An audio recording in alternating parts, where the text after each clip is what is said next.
Hola, ¿cómo están? Soy Juan Camilo Mesa Jaramillo, un apasionado de la educación, del emprendimiento, de la disrupción, de esa capacidad que tenemos los mexicanos de transformar y de construir un mundo diferente. Hoy vamos a hablar sobre emprendimiento sostenible. Cuando uno escucha ese nombre, emprendimiento sostenible, uno cree que solo tiene que ver con el medio ambiente, con el cuidado de los recursos naturales, pero no, tiene que ver con tres cosas que vamos a ver aquí en la pantalla. El emprendimiento sostenible tiene que ver con un aspecto económico, cómo la empresa que yo desarrolle va a mejorar la economía del lugar donde yo estoy, pero también cómo la sociedad, esa sociedad que está alrededor de donde yo voy a estar, va a mejorar y va a crecer. Y el tercer aspecto tiene que ver con lo ambiental, eso sí, cómo respetamos la naturaleza, cómo logramos construir una empresa que no destruya el medio ambiente, que es algo tan complejo en este siglo XXI, donde nos hemos dado cuenta de que nuestras equivocaciones pues han llevado a un planeta terriblemente golpeado y dañado. La gente tiende a confundir este concepto de emprendimiento sostenible con emprendimiento sustentable, que sí tiene que ver con el tema únicamente del medio ambiente. Pero entonces vamos a empezar a entender un poco a nuestro país. ¿De qué vive México? Bueno, México vive de tres cosas principalmente. Primero es el petróleo. Un país en el siglo XXI que pretenda seguir viviendo del petróleo está perdido. Bueno, pues ese es nuestro principal ingreso y al cual estamos apostando. ¿Por qué es un problema vivir en el siglo XXI del petróleo? Primero, porque el mundo ya no quiere petróleo. Países incluso que han sido productores y millonarios, como todos los de la península arábiga o esta parte de estos países que tienen mucha riqueza, incluso están diversificando sus economías porque el petróleo no va a ser el sustento del siglo XXI. El mundo ya no quiere petróleo. Hace un par de años me tocó estar en Israel, en la Universidad de Haifa, que está al norte de Tel Aviv, y nos decían ahí que Israel va a ser el primer país del mundo que no dependa del petróleo.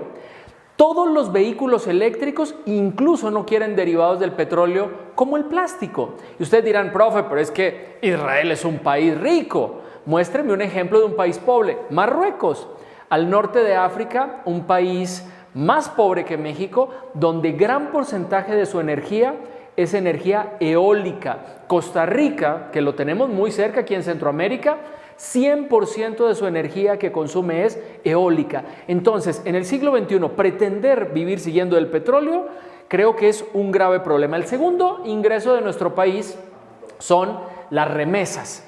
¿Qué son las remesas? El dinero que nos mandan nuestros pobres compas que se la van a rifar, sobre todo a Estados Unidos. ¿Cuál es el problema de las remesas?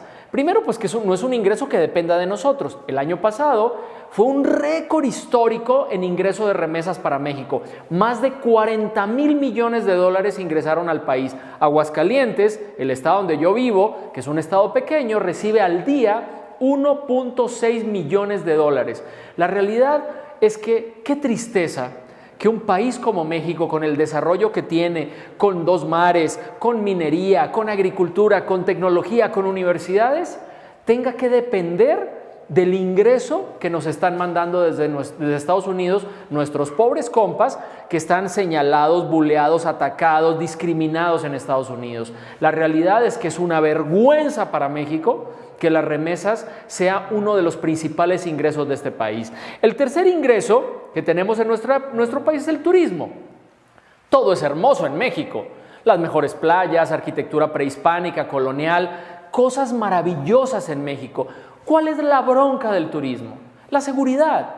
¿Por qué? Porque tenemos un país sumamente inseguro, con una delincuencia que está creciendo, con todo un sistema de delincuencia organizada que está alejando a muchas personas de venir a conocer nuestras bellezas. México podría vivir sin problemas de verdad del turismo, pero mientras no resolvamos esta situación de seguridad, va a ser muy complicado que podamos ubicar al turismo como un soporte para nuestra economía. El cuarto ingreso es la industria automotriz. México es el quinto exportador de vehículos en el mundo. La realidad es que Aguascalientes, donde yo vivo, hacíamos un vehículo cada 36 segundos. Imagínense ustedes lo que significa. ¿Cuál es el problema de la industria automotriz? Que sigue siendo generalmente producción de vehículos a combustión interna, a gasolina, que depende del petróleo, que va a desaparecer en el siglo XXI. Entonces, tenemos que hacer una migración urgente justamente a la fabricación de vehículos eléctricos. Y esto es un trabajo que tendrán que hacer las armadoras con el apoyo y el soporte de los gobiernos, ¿no? Entonces, bueno, si analizamos petróleo amenazado en el siglo XXI, remesas no dependen de nosotros, turismo amenazado por la inseguridad y una industria automotriz que tiene que migrar urgentemente si quiere seguir siendo fuerte para nuestro país. Así que nuestros 4 principales ingresos hoy de alguna manera están en tela de juicio para el siglo XXI. La realidad es que un país en el siglo XXI que pretenda seguir viviendo de recursos naturales y de mano de obra barata, no solo está condenado a la pobreza en el siglo XXI, a la miseria, porque el nuevo petróleo del siglo XXI se llama conocimiento, generación de nuevas cosas, de nuevos desarrollos. Ahora vamos a tratar de entender un poco eso, pero el nuevo petróleo, como les digo, del siglo XXI es el conocimiento. Ahora, ¿cómo estamos en generación de conocimiento? La realidad es que no estamos tan bien. ¿Qué es una patente? Es un registro de marca. Es cuando una creatividad se vuelve una innovación y esa innovación genera desarrollo y crecimiento. Durante los últimos años, Estados Unidos siempre ha sido el país que controla el conocimiento en el mundo. Según datos de la Organización Mundial de la Propiedad Intelectual del 2019, que es el último dato que tenemos, Estados Unidos en ese año generó 167.115 patentes. Sí, ¿qué tienen a su gente, a sus investigadores, a sus empresas generando conocimiento? Ese conocimiento va a generar riqueza para el país. ¿Cuántas hará México? ¿10,000? ¿20,000? ¿50,000? Bueno, vamos a ver otro ejemplo. Corea del Sur, un país que se moría de hambre después de la Segunda Guerra Mundial, con un conflicto terrible y después, hace 30 años, tenía una economía más pequeña que la de México. Hoy tiene una economía más grande. ¿Qué hizo Corea del Sur? Básicamente apostarle a la educación, a la ciencia y a la tecnología. En el 2019, 94.852 patentes. Hace 30 años, una economía más pequeña que la de México. Después, el nuevo rey del mundo, China. Imagínense lo que significa un país que en el 2019 generó 360.919 patentes. La tienen muy clara los chinos. Están decididos a controlar el conocimiento del mundo y esto realmente les va a ayudar a cambiar su paradigma como país y los va a poner en un lugar muy privilegiado.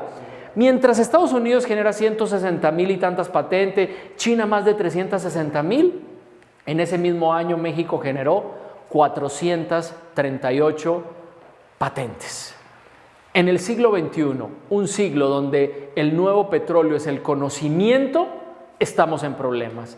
México invierte el 0.3% del Producto Interno Bruto en ciencia y tecnología. Es muy poco. Dice la OCDE que lo mínimo que un país tiene que invertir en el siglo XXI en ciencia y tecnología es el 3% del PIB. La realidad es que si México no cambia ese paradigma, vamos a estar en graves problemas.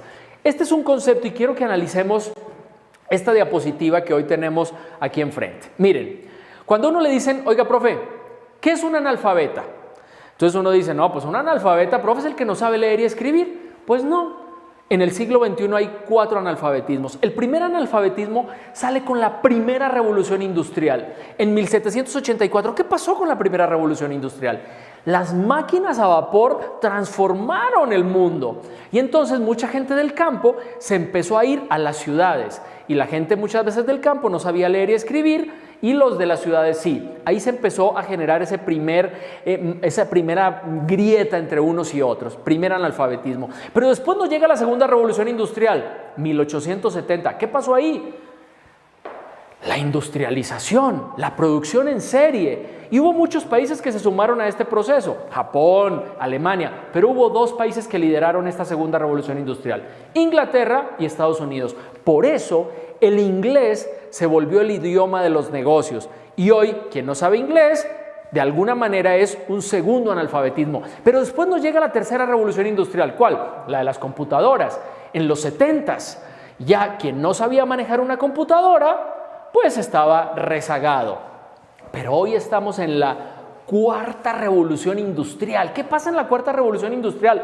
Programación, inteligencia artificial, redes neuronales, Internet de las cosas. Bueno, ahora quiero que pongamos a México encima de esta diapositiva. Primera revolución industrial. Todavía hay mexicanos que no saben leer y escribir, sobre todo en comunidades indígenas. Gravísimo. Segunda revolución industrial. Solo el 5% de los mexicanos hablan inglés. Tercera revolución industrial. Nos hemos dado cuenta en esta pandemia que los niños de las escuelas públicas en México se están rezagando con respecto a los de las privadas, porque los niños de las escuelas públicas en su casa no tienen una computadora y no tienen internet. Ya ni siquiera nos metamos a hablar a la cuarta revolución industrial donde estamos ahora. No queremos ni siquiera entender qué es un algoritmo, el internet de las cosas, qué miedo, eso cómo se come. Estamos en graves problemas en el siglo XXI.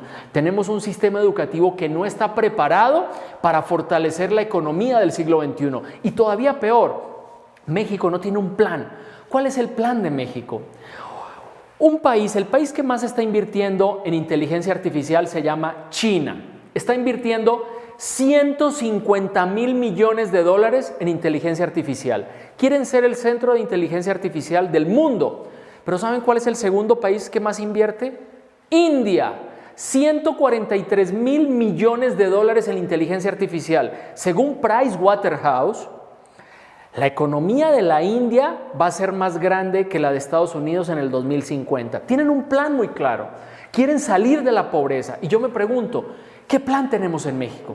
¿Qué es lo que queremos hacer en México? ¿Cómo vamos a transformar a México? ¿Cómo será México en 50 años?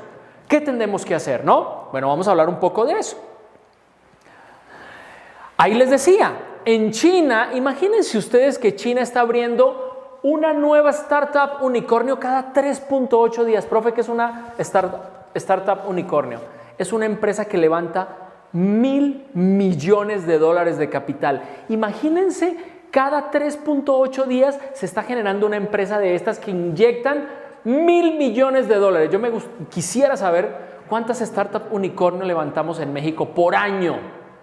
La realidad es que sí tenemos un problema. La India es un claro ejemplo de que sí, desde la pobreza se puede hacer un plan para la riqueza, para mejorar el desarrollo y la economía de un país. Pero el problema es que todavía no hemos construido ese plan en México. Ahora empecemos a entender el tema de la mano de obra barata. En los próximos años, y no lo digo yo, lo dice McKinsey, lo dijo en el 2017, en los próximos años el 60% de los trabajos podrían ser reemplazados por la automatización. Entonces imagínense un país como México que vive de dos cosas: petróleo, digamos, recursos naturales, y mano de obra barata. ¿Por qué? Porque las empresas maquiladoras no se vienen a México más que porque realmente pagamos barato la hora, ¿no? Entonces imagínense ustedes, el petróleo lo va a reemplazar el mundo por otras energías.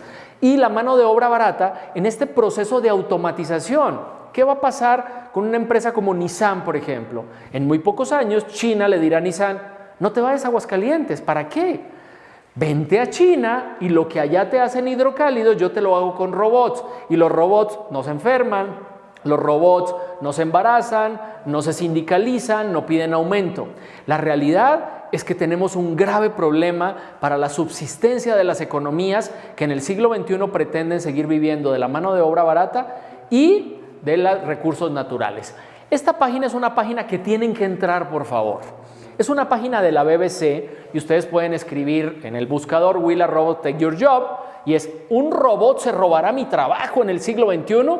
Bueno, entren a esta página y ustedes dicen: bueno, pues yo quiero ser contador o yo soy contador, y ponen su profesión, o quiero ser arquitecto, médico. En esta página hay un análisis donde te dice en cuánto tiempo tu profesión va a desaparecer y cómo va a ir disminuyendo el salario en los próximos años dependiendo de lo rápido que va a desaparecer, en esa automatización de las profesiones.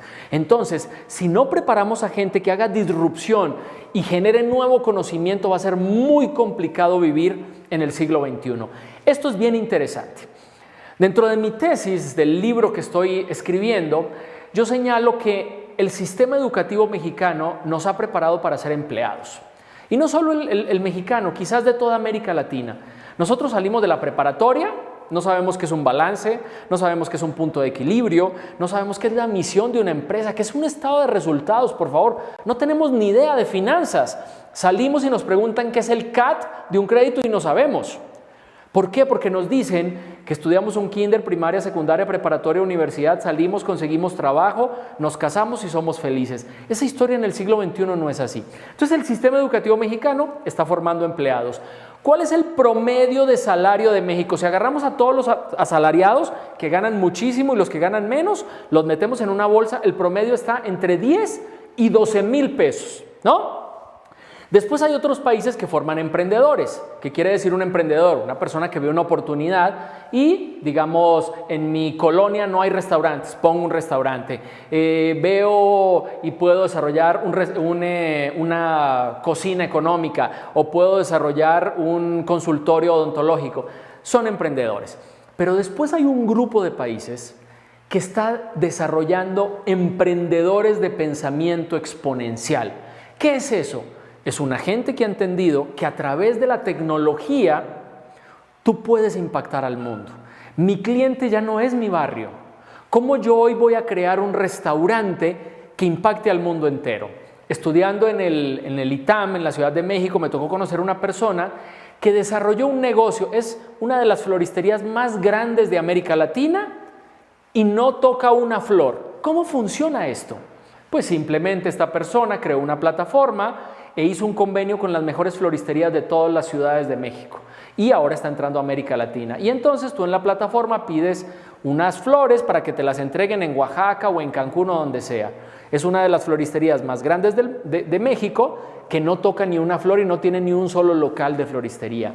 ¿Cómo uso la tecnología para crecer? Entonces, si volvemos a la diapositiva que tenemos en la pantalla, si México forma, imagínense ustedes, México forma empleados que ganan entre 10 y 12 mil pesos promedio.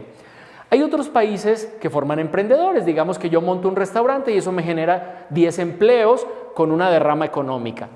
Pero imagínense una empresa de pensamiento exponencial como Airbnb que en 10 años cuesta 60 mil millones de dólares. Imagínense lo que inyecta una economía, una empresa así. Bueno, pues hoy nos tenemos que centrar en desarrollar emprendedores exponenciales. Ese es el camino que tenemos, brincar. Y eso yo le llamo un salto cuántico de formar estos empleados tradicionales que buscan un salario entre 10 y 12 mil pesos, ya no formar emprendedores, sino directamente formar emprendedores de pensamiento exponencial. Ahora, ¿qué es un emprendedor? Un emprendedor es el que determina, ve una oportunidad y organiza los recursos para resolverla. Yo siempre pongo un ejemplo que me encanta porque es muy sencillo. En muchas ciudades de México, de América Latina, tenemos muchos baches en la calle. Y bueno, pues vemos un bache, se nos va el coche, dañamos el rin del coche y nos enojamos. Y decimos, ¿cómo puede ser que las autoridades no tapen los baches, se roban el dinero y hacemos un pancho? Ok, ese es un camino, así nos han enseñado. Pero hay otro camino. El otro camino es decir, ok, un bache, perfecto, muy bien, me voy a unir con 3 chavos de las universidades públicas, de las universidades privadas y vamos a crear un pavimento en base a plástico reciclado que sea más barato de poner y que sea de más rápido secado. Así hay que pensar en el siglo XXI, cómo cada problema es una oportunidad de hacer negocio y cómo ese negocio se puede volver exponencial. Justo es lo que hay que hacer. Necesitamos cambiar el chip de estar extendiendo la mano para que nos resuelvan las autoridades las cosas a poder ser los actores de cambio y de soluciones. Y un ejemplo para ello es esta empresa, Under Armour. Under Armour es una empresa que uno podría decir que nació de alguien que trabajaba en Adidas o en Nike, porque aparte los está desplazando, o sea, ha crecido muchísimo. Hoy todos los equipos de fútbol americano de Estados Unidos universitario usan Under Armour. ¿Cómo nació? ¿Qué hizo Kevin Plank para desarrollar Under Armour? Pues un día él entrenaba fútbol americano y él decía que entrenaba y que la playera estaba empapada de sudor después del entrenamiento y sus shorts estaban secos. Entonces él dice que llegó a la casa de su abuelita y le dijo, abuelita, préstame tu sótano y tu máquina de coser. Y empezó en ese sótano a hacer playeras con la tela de los shorts que absorbía el sudor. Hoy es Under Armour, después hizo una campaña de influencer, de gente famosa y es lo que es hoy. Pero nace de una idea Uno siempre cree que estas grandes empresas nacen de otras empresas que ya sabían hacer. No, él vio una necesidad y lo desarrolló. Les pasó igual a Airbnb. Uno podría decir, es que Airbnb nace de chavos que trabajaban en la industria hotelera. No, 3 chavos que vivían en San Francisco, tenían un cuarto de sobra, no tenían dinero para pagar la renta. En San Francisco una vez había un congreso y no habían cuartos de hotel. Esto era recurrente y dijeron, pues ¿por qué no podemos buscar rentar estos cuartos? ¿No? Y crean el concepto de Airbed and Breakfast. Cama de aire con desayuno por $15, no recuerdo el precio. Pero la realidad es que a través de una idea, ellos no eran programadores, no trabajaban en la industria hotelera. Una idea que después de 10 años hoy vale $60,000 millones. Imagínense ustedes la inyección de capital para una economía. Y una economía como la de México, que según datos de la OCDE tiene más de 70 millones de personas con algún grado de pobreza. La realidad es que necesitamos crear esa mente diferente de personas que puedan transformar economías y transformar al mundo entero. ¿Qué hay que hacer? Los que nos dedicamos a la educación estamos en un debate. ¿Cómo educar? ¿No? Y uno dice, es que hay que ser conductistas porque la letra con sangre entra. Y otros dirán, no, hay que ser constructivistas porque el conocimiento se construye en una comunidad. Y otros dicen, no, yo soy más moderno, yo soy socioconstructivista. Otros dirán que las competencias son lo máximo. Yo creo que en un proceso educativo tienes que usar muchas cosas. En algunos momentos serás conductista y en otros serás socioconstructivista. Pero la realidad es que tenemos que formar lo que dice en esa diapositiva, que es una definición personal que está en construcción. Pero hay que formar jóvenes creativos. ¿Los mexicanos somos creativos? Sí, pero no somos innovadores. Por eso tenemos nada más 400 y pico de patentes, porque no hemos logrado esa creatividad convertirla en desarrollo y riqueza. Entonces hay que formar jóvenes creativos, pero que generen innovación. ¿Aplicada a qué? A problemas cotidianos, baches, o a nuevo conocimiento, pero ¿saben qué? Generando riqueza y desarrollo para México. Y un pedagogo muy académico me podrá decir, ¿cómo que generando riqueza? No sea materialista. ¡Claro que sí! En un país con 70 millones de personas con pobreza necesitamos generar riqueza y desarrollo. Pero entonces ya vamos a entrar, ¿cómo entra el emprendimiento sostenible dentro de este desarrollo de riqueza? ¿Pero qué es el pensamiento exponencial? Vamos a entenderlo. Es un camino para crear soluciones, pero usando la tecnología que impacten al mundo entero. Para eso hay que entender que los telefonitos que todos tenemos no simplemente son para tomar fotos y mandárselas al novio o a la novia, o simplemente para videojuegos. Los teléfonos que tenemos en nuestras manos son muy potentes. Y un celular como el que usamos es más potente que el computador que nos llevó a la luna. O sea que tenemos muchísima tecnología en nuestras manos. ¿Cómo aplicarlo? Este es un ejemplo muy interesante de cómo se llega al pensamiento exponencial. Bueno, esto fue un invento, la carreta. Antes de esto, pues tenías que recorrer y recorrieron y se conquistó el mundo, muchas partes del mundo en caballo, y era muy incómodo montar a caballo, terminabas cansadísimo y alguien hizo este invento. Este invento fue maravilloso, pero alguien dijo, oye, pues yo creo que hay que hacer una innovación, porque ¿sabes qué? Ya llegaron los motores a vapor y pues los caballos dejan mucho excremento en las calles, y entonces se crea el primer vehículo a vapor. Fue una innovación. Pero después alguien dijo, ya están los vehículos de combustión interna. Hay que hacer una disrupción porque quizás esta energía que genera un vehículo de combustión interna va a dar más velocidad, va a tener una posibilidad de un carro un poco más amplio, más grande, y ahí está disrupción. Pero después viene el pensamiento exponencial. Es un pensamiento donde dice, oye, ¿cómo puedo llevar al vehículo para que le sirva a más personas, para que pueda ser una empresa que pueda crecer, respetando incluso la ecología? Y llegamos a una empresa como Uber, una empresa que te dice, ¿sabes qué? Ya no uses tu coche, ¿para qué lo dejas estacionado 8 horas en tu trabajo? Mejor úsanos a nosotros o pon tu vehículo a producir y a producir. Y entonces, a través de la tecnología, crean un sistema colaborativo de uso de recursos. Y son empresas exponenciales que valen muchos miles de millones de dólares. Y este es otro ejemplo, el fonógrafo. Fue una invención, Thomas Alva Edison inventa esto y la realidad fue que fue algo maravilloso. ¿Por qué? Pues porque antes de esto, para escuchar música tenías que ir a un teatro. Pero después dijo alguien, no, hay que hacer una innovación. ¿Por qué? Porque ya, bueno, me salté una gran cantidad de objetos, ya viene la luz eléctrica, las baterías y bueno, el Discman. Y entonces uno compraba CDs que costaban 350 pesos cuando querías escuchar una canción. Gracias a eso, Apple dice, hay que hacer una innovación. No hay que comprar un CD, mejor cómprame una canción. Y entonces ya dejamos de almacenar la información en cassettes o en CDs y se almacenó en otro lugar, la nube. Pero después viene el pensamiento exponencial, donde todos compartimos los recursos, donde pareciera que nos regalan las cosas y llegamos a Spotify.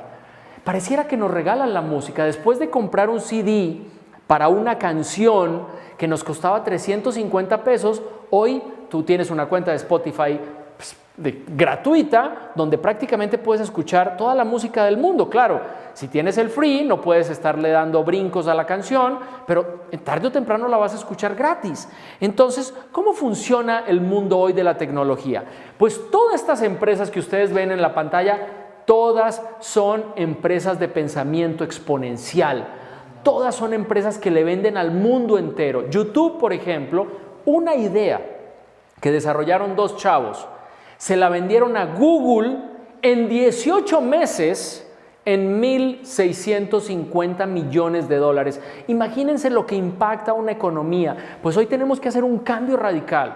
No podemos seguir formando empleados, ni siquiera formando emprendedores tradicionales. Hay que formar emprendedores de pensamiento exponencial. Ahora, vamos a entrar al tema de la sostenibilidad, que es el que nos trajo el día de hoy. Fíjense, el 1% de la población del mundo tiene el 82% de la riqueza. Este capitalismo voraz nos va a llevar al traste. Y ustedes dirán, profe, entonces usted cree en la izquierda. No, no creo en la izquierda.